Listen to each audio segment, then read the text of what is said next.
멀티 에이전트 협업 네트워크인데 사실 제가 오늘 이전 내용을 이게 아, 맥락이 아예 떨어지는 게 아니라 맥락이 유지가 됩니다. 그래서 이전에 있던 내용이랑 연결선상으로 말씀드리려고 하는데요. 우리가 누구나가 다 솔직히 멀티 에이전트 협업 네트워크 구축하고 싶어 합니다. 왜냐하면 에이전트가 하나보다 두 명이 일을 더 잘할 것이고 두 명보다 네 명이 더 일을 잘할 것이다가 합리적인 생각인데, 근데 여기 계신 분들이 다 일하고 계시니까 아시겠지만 우리가 개발자 두 명을 모았다고 해서 한 명보다 두 배의 성과가 나오는 게 아니고 10명을 뽑았다고 해서 한 명보다 10배의 성과가 나오는 건 아니잖아요. 그 협업을 어떻게 하는가, 그 방법론이 되게 중요하다는 거죠.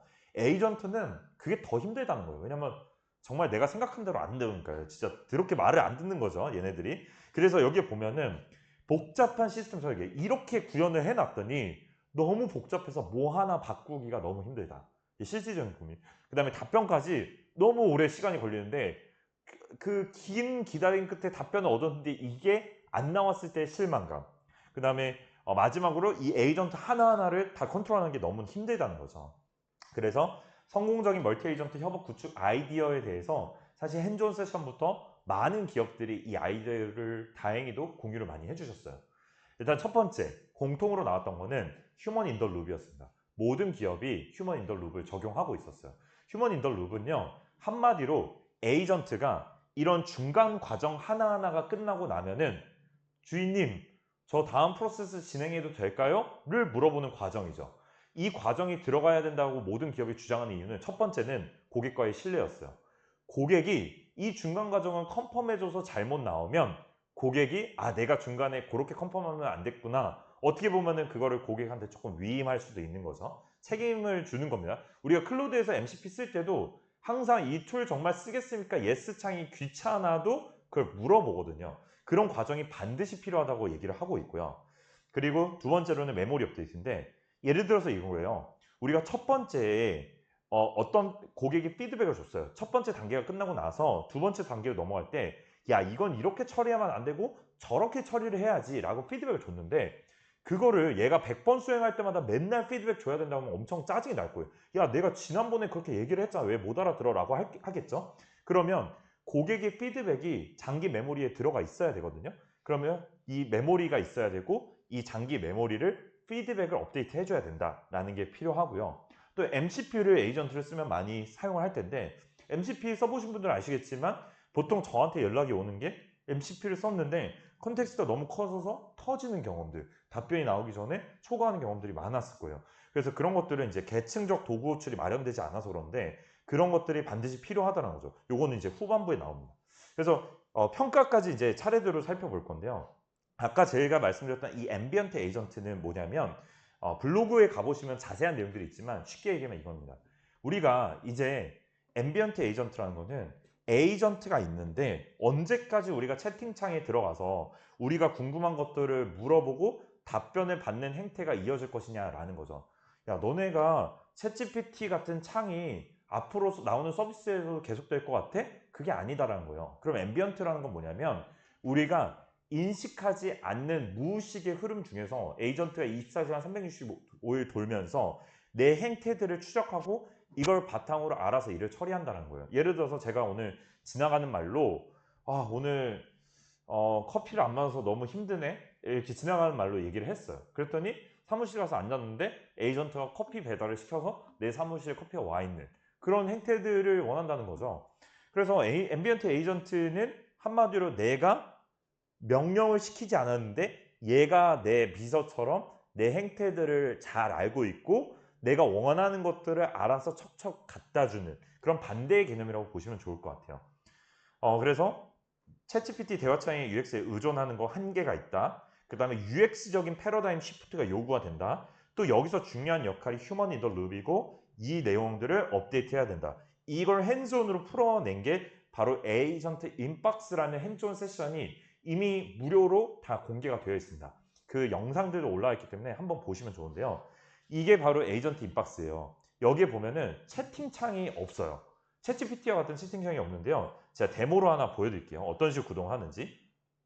이거는 제가 어제 만들어 본 이메일 에이전트 예시입니다. 자, 여기 보시면 제가 가짜 이메일을 한번 보내본 거예요. 그러면 얘가요, 미리 답변을 만들어 놨어요. 이미 제가 답장을 써야지가 아니라 이미 얘가 만들어 놨습니다. 근데 여러분도 아시겠지만 얘가 답장을 만들어 놨기 때문에 당연히 그 답장이 마음에 들지 않아요. 그러면 어떻게 하냐면 밑에다가 내려서 네, 이렇게 저는 거절을 하고 싶었는데 얘는 긍정의 답변을 준 거예요. 그러면 거절하는 메시지를 작성해줘 하고 리스판스를 줍니다.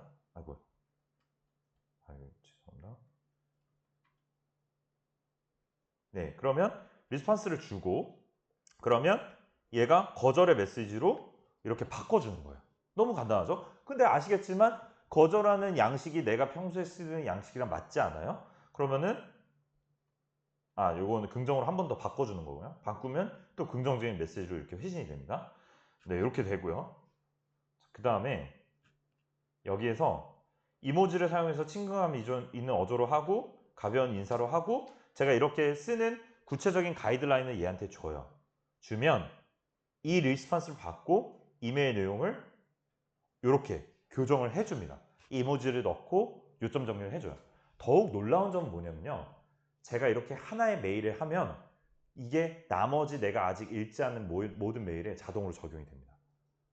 그게 놀라운 거죠. 그러니까 여기서 얘기하는 건 뭐냐면 피드백을 주면 이걸 장기 메모리에 넣거든요. 그러면 내가 이런 식으로 메시지를 작성하는 걸 좋아하는구나 라는 걸 인지를 하고 넣어줘요. 그 다음에 오는 메일들은 저는 이 과정이 생략이 되는 거예요. 더욱 놀라운 점은 제가 이거를 일정이랑도 연동을 해놨어요. 이렇게 오면은 자동으로 제가 긍정 메시지를 회신함과 동시에 일정이 들어가요. 그러니까 저는 이제 행태가 바뀌는 게 챗GPT에 내가 MCP 도구를 붙여서 일정에 등록을 해줘. 그럼 등록을 했습니다. 이런 답변 받는 방식이 아니라 정말 알아서 잘 된다라는 거죠. 그래서 이것도 이미 공개가 되어 있으니까 보시면 좋고요.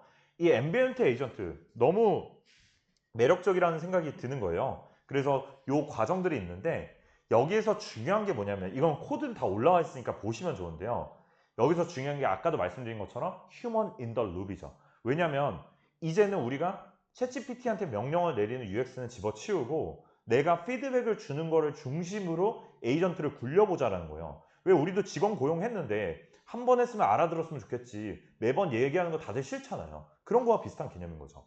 근데 여기서 중요한 거는 뭐냐면 뭐 여러 가지 개념들이 나오지만 이 휴먼 인더 룹으로 사용자의 피드백을 받았으면 그 다음에 나오는 게 이 장기 메모리에 반드시 업데이트를 해줘야지 그게 결실을 맺을 수 있다는 거고요. 또 여기서 나온 중요한 개념은 뭐냐면 휴먼 인더 룹이라는 거는 뭐냐면 인터럽트가 걸려야 돼요. 그러니까 중단점이 걸려야 되고 이 중단점에서 그 고객이 내 주인님께서 어떤 액션을 취해야 될지 이 라우터가 반드시 필요한데 그걸 여기에서는 triage 라우터라는 용어를 씁니다. 이거는 쿼리 라우터랑 비슷해 보이지만 인터럽트의 종류를 라우팅하는 거예요. 그러니까 이런 거죠. 메일이 왔어요. 정크 메일이면은 제가 리스폰스를 할 필요 없겠죠. 그런 메일들은 자동으로 정크 메일로 들어가요. 그런 상황들은 여기에서 그 triage 라우터가 리스판드가 필요하다라고 하지 않고요. 얘가 이그노어 저기 맨 아래에 보이시는 이그노어라는 인터럽트 가요. 그러니까 인터럽트 자체가 안 걸려요. 안 걸리는데 답변이 필요한 경우에는 노티파이나 리스판드가 붙으면서 이제 인터럽트가 딱 걸려버린 거예요. 그러니까 저기에서 라우터가 하나가 필요하고 또 여기에서 보면은 라우터의 결과에 따라서 퀘스천, 라이트 이메일, 스케줄 미팅 이렇게 미팅에 등록을 해야 될지까지도 요 다음에 나오는 이 액션에서 이제 수행을 한다라는 거죠. 그래서 이 라우터가 반드시 필요하다라는 내용이고요. 요 메모리에 반영하는 거 그리고 평가인데 사실 여기서 중요한 건 뭐냐면 이걸 돌려보면요. 중요한 메일인데 이그노어 되는 경우가 있고 리스판드를 해야 그러니까 이 리스판스를 안 해도 되는데 리스판스를 기다리는 애들도 있어요. 그건 뭐가 잘못됐냐면 이 인터럽트를 판단하는 이 트레이지 라우터가 잘못됐다는 거거든요.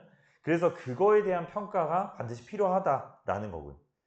그래서 이제 이 앰비언트 에이전트 시스템, 멀티 에이전트 협업 시스템으로 가게 되면은 이제 평가를 하는 게 여러 요소에서 나오는데 첫 번째 당연하겠지만 답변에 대한 평가가 중요하겠고요. 두 번째로는 이 얘가 판단 내린 이 라우팅에 대한 평가가 중요하겠고요. 마지막으로는 얘가 도구 호출을 했는데 얘가 갑자기 스케줄 미팅에 등록을 해줘야 되는데 도구 호출을 안 해요. 그러면 그런 것들도 마이너스 페널티를 줘야겠죠? 그런 것들이 종합적으로 평가가 돼야 된다라는 거고요. 여기서 평가를 할 때는 이 스트럭처드와 언스트럭처드를 짬뽕을 했었어요. 스트럭처드 같은 경우에는 클래시피케이션인데 클래시피케이션은 리스폰스, 이그노어, 그 다음에 노티파이 이렇게 세 가지 중에 하나니까 이거는 굳이 LLM 안 써도 되는 거죠. 요 세 개 중에 하나가 맞았는지 틀렸는지를 평가하는 거니까 그런 것들은 정형 데이터로 Exact Match 이발리에이터가 했고요. 언스트럭처드 같은 경우에는 요 이메일 작성을 했는데 이게 얼만큼 잘 작성이 된 건가를 평가해야 되는데 이건 비정형 데이터니까 LLM에서 저지를 썼다라고 잘 얘기를 해주고 있습니다. 그리고 이제 MCP인데 죄송합니다. 이제 거의 마무리를 져야 될 것 같은데 빠르게 설명드리고 마무리 짓겠습니다.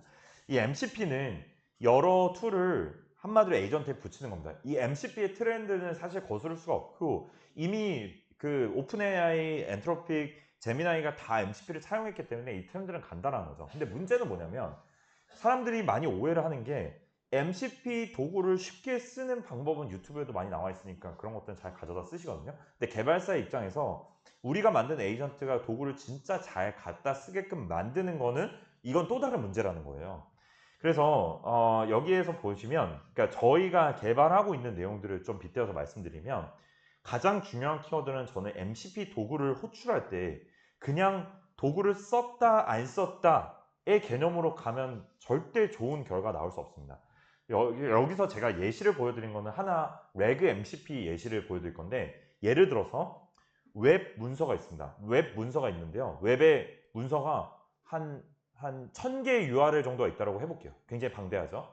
우리가 생각해 볼 수 있는 게 1000개의 문서의 텍스트를 다 크롤링해서 모아서 이걸 어디 벡터 DB 같은 데 저장을 해두고 우리가 MCP, 레그 MCP 도구를 만들어서 호출해서 기존에 청킹 잘라놓고 여기서 청킹해서 가져와서 쓰는 걸 하려고 하시는데 대부분 그렇게 하시면 절대 안 나올 거예요. 근데 여기서 중요한 건 이제 계층적인 호출 구조를 만들어야 되는데요. 그걸 어떻게 만드는지 아이디어를 좀 드릴게요. 일단 첫 번째로는 이 다양한 소스로부터 프리프로세싱 모듈을 써서 데이터베이스에 구축하는 거, 벡터DB에 구축하는 것까지는 좋습니다. 이거는 뭐 전처리 모듈 하나 만들어서 구축해 놓으시면 될 것 같아요. 저희가 일반적으로 아는 라이브레그의 형태인데요. 여기서 붙일 때 MCP 서버 쪽에 보시면은 이 서치하는 방식들을 굉장히 세분화를 해줘야 돼요. 이 키워드 서치, 세맨틱 서치, 하이브리드 서치를 저희가 고정 벡터를 안 둬도 됩니다. MCP 서버를 만들 때는요. 여러 가지 요소들을 주고 여기에 뭐 메타데이터 뭐 필터링이나 아니면 여러 가지들을 이렇게 쭉 나열식으로 옵션들을 에이전트한테 주는 거예요. 그러면 우리 너무 좋은 게 원래 우리가 고정된 파이프라인을 쓸 때는 예를 들어서 이런 상황에서는 요 검색 방식을 써야 돼. 저런 상황에서는 이 검색 방식을 써야 돼라고 사람이 미리 규정을 해두거든요. 근데 MCP 툴로 만들어 두면은 LLM이 어차피 이 툴을 선택할 거기 때문에 우리는 옵션들을 나열해주고 어떤 상황에 이걸 쓰면 되라고 프롬프팅을 주면 되는 거거든요. 그래서 이렇게 나열식으로 하는 게 좋고요. 그 다음에 또 하나는 우리가 MCP 서버로 만들어 두면 만약에 레그를 그냥 코드로 넣지 않고 왜 굳이 MCP 서버로 만들어야 되냐 그 관점에서 보게 되면은 MCP 서버로 만들어 두게 되면은 지금 다양한 호스트랑 붙을 수가 있어요. 왜냐면 MCP 서버들을 다 호스트들이 차용을 하니까 우리가 커서 AI도 우리가 만들어 놓은 MCP 서버 붙일 수가 있고요. 클로드 데스크탑, 그 다음에 랭그래프, 랭체인 다 붙을 수가 있죠. 앞으로 우리가 이 호스트들이 많이 생겨날 건데 그거랑 플러그인 방식으로 좋게끔 만들려면 이 서버 구축, 우리가 렉으로 그냥 코드로 구축할 수 있어도 서버로 구축하는 게 더 맞다라고 생각이 들고요. 여기에서 마지막으로 제가 말씀드리고 싶은 거는 요거였어요. 요건데 이 하나를 만드실 때 여기에 예시에 보면은 웹 문서에서 아까 1000개의 문서를 긁어왔다고 하잖아요. 근데 제가 처음에는 저렇게 했어요. 그래서 주기적으로 돌면서 변경된 문서를 가지고 와요. 근데 여기서 문제가 변경점을 찾는 게 엄청 큰 일이고요. 변경이 일어났으면 그 문서만 찾아서 바꿔주는 게 생각보다 큰 일이더라고요. 그리고 그걸 크론 잡으로 맨날 크롤링을 해오니까 그 크롤링 할 때 과부하도 있어요. 그러면 우리가 생각해 볼 수 있는 건 매일매일 하는 건 좀 과부하가 드니까 뭐 일주일에 한 번씩 한 달에 한 번씩 이렇게 가져오는 거죠. 굉장히 어떻게 보면 비효율적이에요. 근데 이거를 저희가 바꾼 방식이 어떻게 되냐면 미리 내용들을 가지고 와서 그 벡터DB에다가 절대 저장하지 않아요. 어떻게 하냐면 웹문서를 문서의 페이지 리스트를 먼저 가져와요. 요즘에 뭐 llms.txt 안에 그런 내용들이 들어가 있는데 어쨌든 문서의 URL이 있고 이 URL이 어떤 내용이다 라는 걸 디스크립션으로 써서 저희가 리스트를 인덱싱을 해 놓습니다. 그러니까 URL만 가지고 있어요. 본문은 안 가져와요. 그러면 맨 처음에 이 에이전트가 어떤 내용을 검색이 필요해서 요청이 들어오잖아요. 그럼 얘는 처음에 뭘 하냐면 문서 리스트가 1000개가 있는데 이 중에서 내가 이 사용자의 요청이 필요한 URL은 뭔지 그 URL 주소를 먼저 리턴하게끔 만들어요. 그러면 그 중에서 벡터 검색을 하게 되면은 5개나 10개의 URL이 나오거든요. 그럼 그 다음에 페이지 패치가 들어가는 거예요. 그 URL에 라이브로 접속을 해서요. 그 실시간으로 가져옵니다. 그러면 그 문서가 URL이 변경되는 경우는 거의 없기 때문에 변경사항이 있어도 실시간 패치해서 가져오니까 그냥 저는 신경 쓸 필요가 없는 거예요. 그렇게 가져와서 그걸 그대로 넣으면 컨텍스트 윈도우가 폭파가 되니까 마지막으로 컨텍스트 필터링을 통해서 압축을 한 다음에 넣어주면 그러면 너무 완벽하더라고요. 당연히 시간 오래 걸립니다. 근데 오래 걸리는데 MCP2를 순차적으로 호출하면서 저희가 어떤 진행 상황을 하고 있고 결국에 이 과정을 통해서 더 양질의 정보를 제공해주면 되니까 시간은 더 오래 걸리는 건 맞지만 결과적으로 봤을 땐 개발 공수도 덜 들어가고 효율적이었다 이렇게 말씀드릴 수가 있습니다. 그래서 혹시 MCP 서버 관심 있으신 분들은 요즘에 많이 나오는 주제가 MCP 서버 호출을 계층적으로 해야 된다는 말을 보실 수가 있을 텐데 이런 것들도 한번 보시면 좋을 것 같습니다. 마지막인데요. 네, 컨트롤이 관건이고 휴먼 인 더 룹이 생각보다 중요하다. 그 다음에 장기 메모리 업데이트 하자. 그 다음에 이제 레그나 아니면 서드파티 앱들을 MCP 도구화하자 라는 걸 말씀드리면서 마치도록 하겠습니다. 네, 감사합니다.